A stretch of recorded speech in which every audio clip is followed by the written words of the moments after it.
une BPCO, une bronchopneumopathie.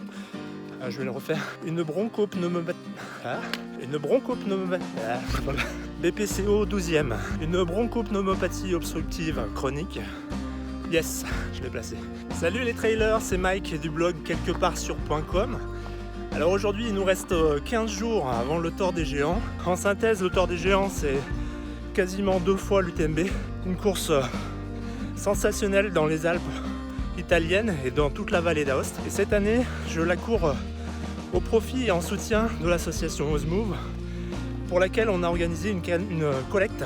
C'est une journée importante pour le trail running, puisque c'est aujourd'hui qu'arrivent les athlètes, les leaders, les élites de l'UTMB. Alors si je tenais pas trop à être à Chamonix aujourd'hui, c'était pour pas trop me charger en émotions. Ça m'aurait sans doute rappelé l'UTMB de l'année dernière.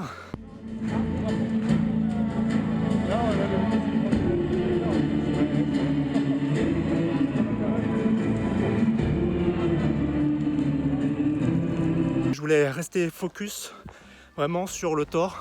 Je suis plutôt à l'entraînement et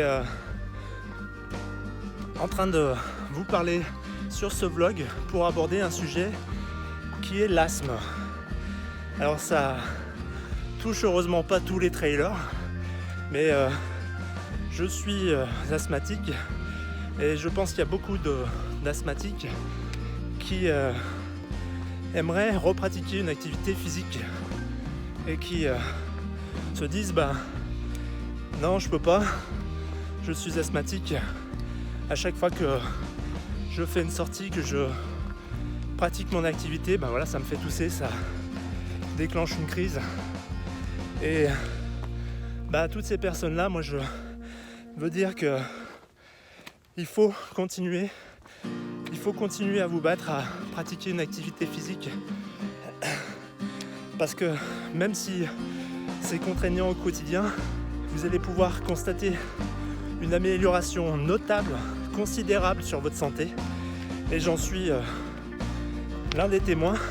Je pars plutôt de loin puisque je souffre d'asthme depuis que je suis gamin.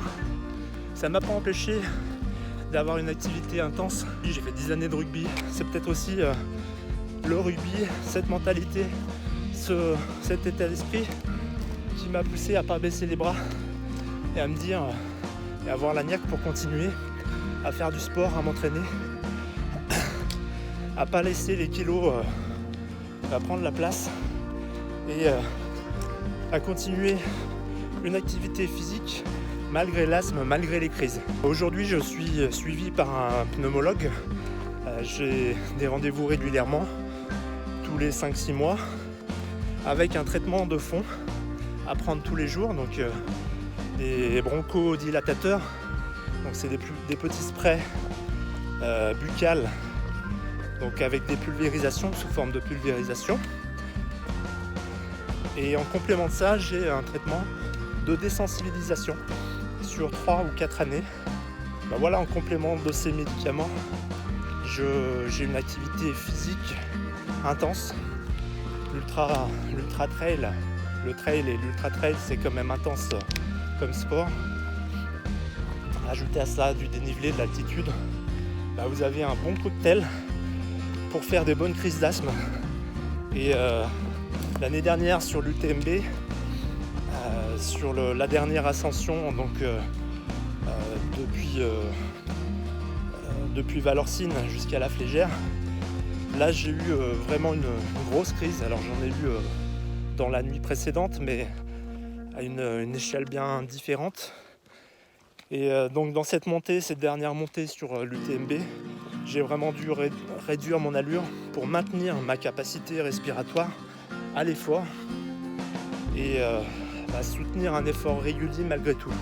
C'est pas évident quand on a envie de pratiquer un sport et avec l'intensité qu'on aimerait bien amener dans cette discipline et que malgré tout on est ralenti dans son effort. L'asthme c'est une maladie, c'est une cochonnerie. Il n'y a rien de mieux pour combattre ce handicap, cette gêne, que de pratiquer une activité physique. Il Et en ça, le trail, c'est fantastique.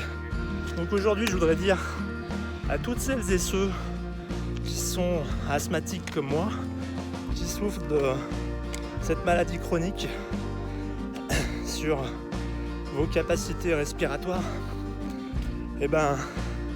essayez malgré tout de vous bouger. Parce que l'inactivité, la sédentarité, c'est un terrain propice à ce que votre asthme continue son développement, continue à vous rendre encore plus sédentaire et à ce que le moindre effort devienne impossible au quotidien. Donc bougez-vous. Ça passe par commencer une activité physique régulière. Ça passe par de petits efforts au démarrage. Moi, j'ai pas commencé par des ultras. J'ai vraiment commencé par de la marche, par de la course, par du footing, 2-3 km autour de la maison, par des petites randonnées, puis des moyennes, puis des plus grandes, puis des trails, puis des ultras. Mais on n'est pas obligé d'aller si loin pour améliorer ses performances respiratoires.